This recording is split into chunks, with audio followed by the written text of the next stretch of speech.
마가복음 9장입니다.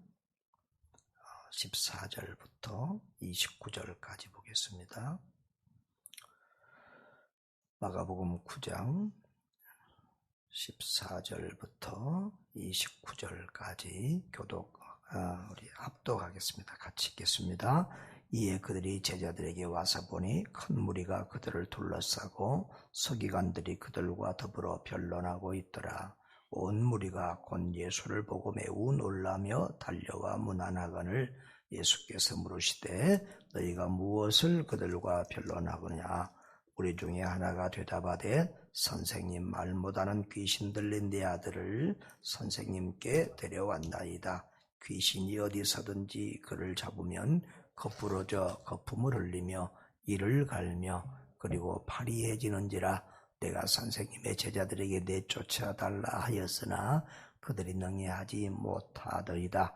대답하여 이르시되 믿음이 없는 세대여, 내가 얼마나 너희와 함께 있으며 얼마나 너희에게 참으리요. 그를 내게로 데려오라 하시매 이에 데리고 오니 귀신이 예수를 보고 곧 그 아이로 심히 경련을 일으키게 하는지라. 그가 땅에 엎드려져 구르며 거품을 흘리더라.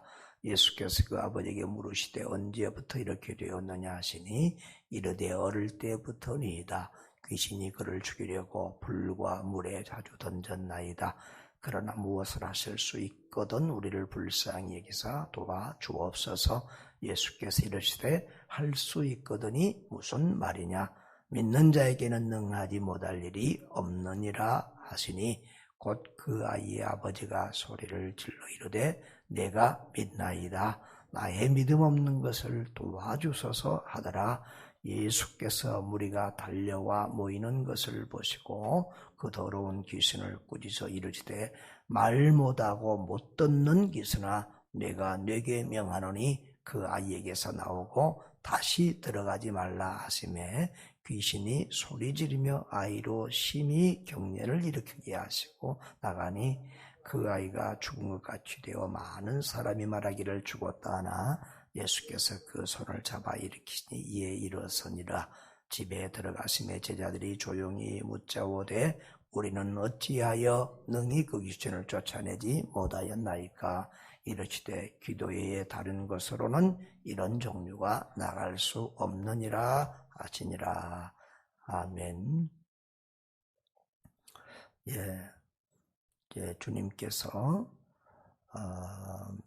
고난의 길로 나아가는 중에 되어진 몇 가지 사건들에 대해서 기록이 되고 있죠. 특별히 귀신 들린 아이를 고친 이 사건은 마태복음 또 누가복음에도 기록이 되어 있지만 마가복음에 가장 자세히 기록이 되고 있습니다. 마가복음은 말씀드린 것처럼 마태복음과 이렇게 내용이 겹치는 것이 상당히 많지만 또 대부분 마가복음이 좀 짧게 기록된 면이 있습니다. 그래서 우리가 마가복음을 평소에는 설교를 사복음서 중에서 가장 안 하는 복음서가 보통 마가복음이죠. 근데 오늘 이 내용은 마가복음에 가장 자세히 기록이 돼서 본문을 이 내용을 설교할 때는 보통 마가복음으로 많이 하곤 하죠. 예수님께서 이제 산에서 이렇게 변화산의 영광을 또 체험하고 누리고 제자들과 함께 기쁨 가운데 내려오는데 내려오니까 세상은 또 문제로 시끌시끌한 상황이었습니다. 특별히 제자들과 그 주변의 많은 서기관들과 이렇게 변론하고 다투고 있었습니다. 그래서 예수님이 너희가 무엇을 가지고 그들과 변론하느냐 하니까 그 모인 사람 중에 한 사람이 말 못하는 귀신 들린 내 아들을 선생님께 데려왔는데 귀신이 어디서든지 그 아이를 잡으면 거꾸러져 거품을 흘리고 이를 갈고 얼굴이 파리해져 다 죽어갑니다. 선생님이 안 계셔서 이제 제자들한테 그것을 쫓아달라고 부탁했는데 그 제자들이 능히 하지 못했습니다. 이렇게 대답을 합니다. 말을 하니까 예수님이 믿음이 없는 세대여 내가 얼마나 너희와 함께 있으며 얼마나 너희에게 참으리요 하면서 그를 내게로 데려오라 이렇게 말씀하셨습니다.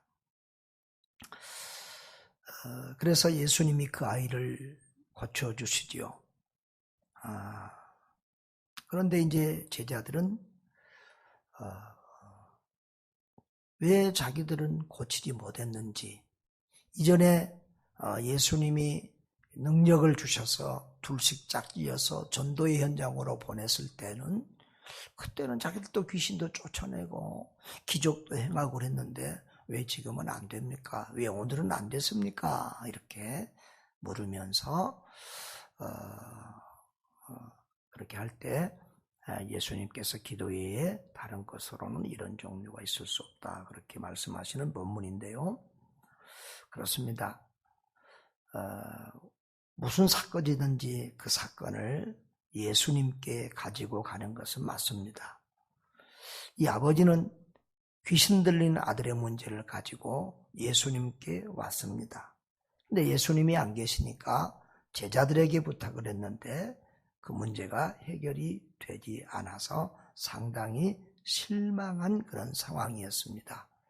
그래서 예수님에게도 할 수 있으면 고쳐달라고 이렇게 말했던 것을 볼 수 있습니다. 그렇습니다. 과거에 능력을 행했다고 오늘도 능력이 나타나고 또 오늘 기적이 안 나타났다고 해서 나중에 안 되는 것도 아닙니다. 우리는 늘 불가능 속에 있는 존재고 하나님이 은혜를 주실 때만, 하나님이 우리를 통해서 기적을 베풀어 주실 때만 능력을 행할 수 있는 사람들입니다. 그래서 과거에 어떻게 됐기 때문에 오늘도 된다, 이건 있을 수 없죠. 우리 능력 있는 어떤 기적을 행했던 사람들도 주님의 은혜 베풀지 않으면 안 되는 것이죠. 그래서 우리는 늘 사람이 아니라 주님을 바라보는 사람들 돼야 될 것입니다. 목사들도 누구든지 간에 어떤 능력을 행하는 사람도 예수님을 바라보지 않고 목사를 의지하게 하면 그런 잘못된 목사리요. 성도들도 마찬가지입니다. 사람을 보고 의지하면 안 됩니다. 언제든지 참된 목자, 유일한 목자, 모든 불가능이 없는, 어떤 불가능도 없는 예수님을 우리가 의지하고 만나야 될 줄 믿습니다. 또 혹시나 사람을 통해서, 우리를 통해서 무슨 기적과 능력이 나타날지라도 그것은 내가 아니라 하나님이 하신 일이다. 사람을 통해서 하나님이 하신 일임을 분명히 알고 오직 주님께만 영광을 돌려야 될 줄 믿습니다. 그런데 우리가 또 이렇게 하나님의 은혜와 기적을 체험하려고 하면 큰 믿음을 가져야 합니다. 19절에 보면은 예수님은 그 군중들을 향해서 믿음이 없는 세대라고 말하고 있습니다. 또 그 아이의 아버지에게는 또 믿음이 작다고 책망을 합니다. 22절에 보면 그러나 무엇을 하실 수 있거든 우리를 불쌍히 여기사 도와주옵소서 그랬습니다. 할 수 있거든. 제자들에게 실망한 이 아버지는 그 예수님에 대한 믿음도 작은 것을 볼 수 있습니다. 그래서 예수님은 항상 기적을 행할 때, 능력을 행할 때 그들의 믿음을 먼저 키워주시고 믿음대로 이렇게 고쳐주실 때가 많이 있습니다. 그래서 할 수 있거든이 무슨 말이냐? 믿는 자에게는 능하지 못할 일이 없느니라 라고 했습니다. 마태복음에 보면 제자들에게도 예수님이 이렇게 네 믿음이 작은 연고다. 기도에 대해서도 말씀하시지만 제자들의 믿음이 작은 것을 늘 책망하고 있습니다. 어떤 사람들에게는 믿음이 없다고 말씀하시고 또 제자들에게는 믿음이 없다고 하지 않지만 자주자주 믿음이 작은 것을 그들에게 책망할 때가 많이 있습니다. 실제로 우리가 예수님의 사역의 현장을 보면 어떤 사람들은 굳건한 믿음, 큰 믿음을 가지고 예수님의 칭찬을 받고 또 주님의 은혜를 체험하고 기적을 체험하는 현장도 볼 수 있죠. 마태복음 8장의 백부장을 보면 그는 자기 하인이 아픈데 예수님에게 고쳐달라고 그러죠. 중풍병에 걸렸는데 그때 예수님이 너희 집에 가서 그러면 고쳐주겠다 그러니까 그 백부장이 자기 집에 안 오셔도 된다고. 말씀만 하시면 자기 종이 나을 줄을 믿는다고. 그래서 예수님이 그 믿음을 놀라고 또 칭찬하시면서 말씀하시니 그 시로 그 하인의 병이 아픈 그 종을 데리고 나오지 않았지만 그 시로 그 병이 났습니다. 마태복음 15장에서도 마가복음에도 있었지만 그 수로보니게 여인이 자기 아이의 귀신 들린 것을 가지고 나왔을 때 아이는 집에 있지만은 그 어머니의 그 큰 믿음을 칭찬하시면서 그 아이를 고쳐주시는 것을 볼 수가 있었습니다. 그런데 오늘 본문의 이 아버지는 믿음이 부족합니다. 믿음이 작습니다. 그 수로보니게 여인은 똑같이 자녀가 귀신 들렸지만 예수님은 부스러기 은혜만 베풀어 주셔도 자기 아이가 나을 것을 믿었습니다. 그러나 이 아버지는 현장까지 아이를 데리고 나왔지만 믿음이 부족한 것을 볼 수 있습니다. 그래서 예수님은 믿는 자에게는 능치 못함이 없다 그러면서 할 수 있거든요 무슨 말이냐 이런 믿음 없는 소리 하지 말라고 책망을 하죠. 그러니까 그 아이 아버지가 내가 믿나이다 나의 믿음 없는 것을 도와주소서 이렇게 기도하고 있습니다. 그렇습니다. 우리도 늘 믿는 것 같지만 우리의 믿음이 참 작고 연약할 때가 많습니다. 또 흔들릴 때가 많습니다. 과거에는 믿음이 좋았는데 지금 믿음이 떨어질 때도 있습니다. 첫사랑의 감격과 열심을 잊어버리고 살 때도 있습니다. 우리의 냉랭한 믿음이 다시 뜨거워지도록 우리의 작은 믿음이 큰 믿음 되도록 늘 우리에게 큰 믿음 달라고 기도하는 여러분 되시기를 바랍니다. 또 그들이 제자들이 예수님께 묻습니다. 사실 얼마나 이 제자들이 창피했겠어요.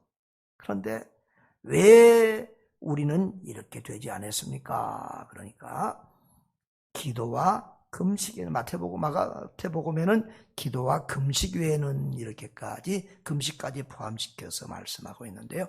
기도 외에 다른 것으로는 이런 종류가 나갈 수 없다고 주님이 기도를 강조하고 있습니다. 그렇습니다.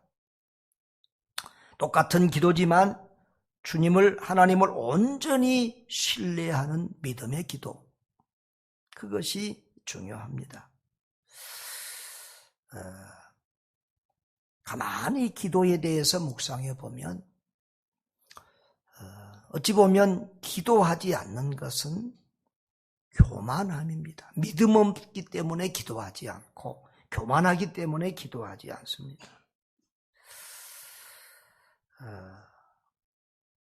신앙인의 능력, 교회의 능력은 기도에서 나옵니다.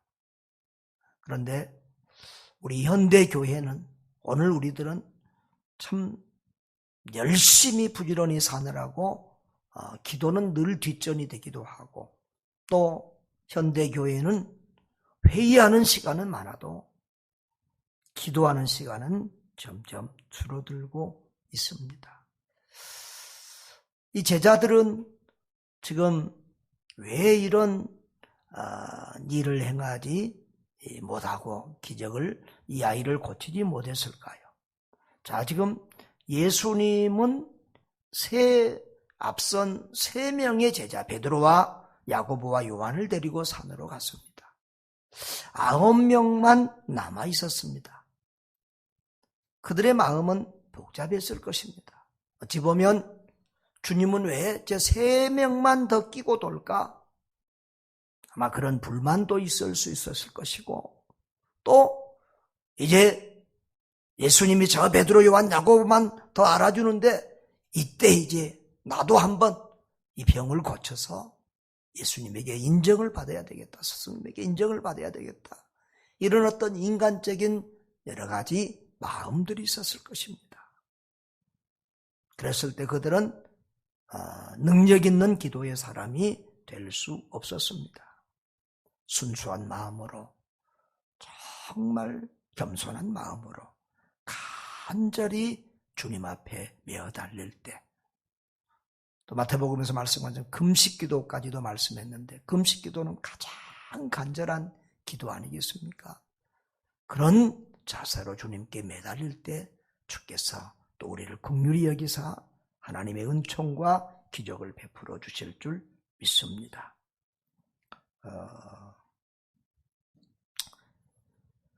기도가 사라질 때 하나님은 영광을 그 교회에서 거둔다, 그런 말이 있습니다. 우리 교회가 계속해서 더욱더 기도를 힘있게 하는 교회가 될 수 있기를 바랍니다.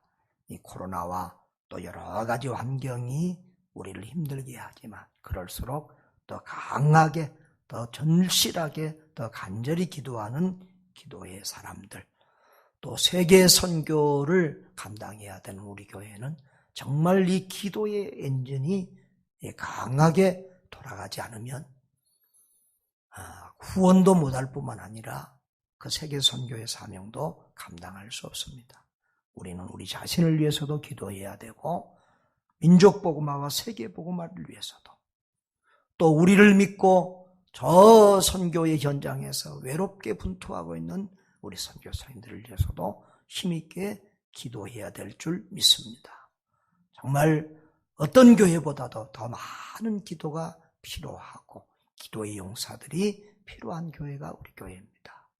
우리 모두 기도의 사람들이 되어서 하나님의 나라와 의를 먼저 구하고 기도하는 기도의 용사들이 되어서 민족 복음화와 세계 복음화를 이루고 또 우리와 우리 자손 대대로 하나님의 은총과 복을 누리는 축복의 사람들 될 수 있기를 주의 이름으로 축원합니다. 아멘. 우리 오늘 또 262장 찬송가 3절, 4절, 5절 부르고 통성으로 기도하겠습니다.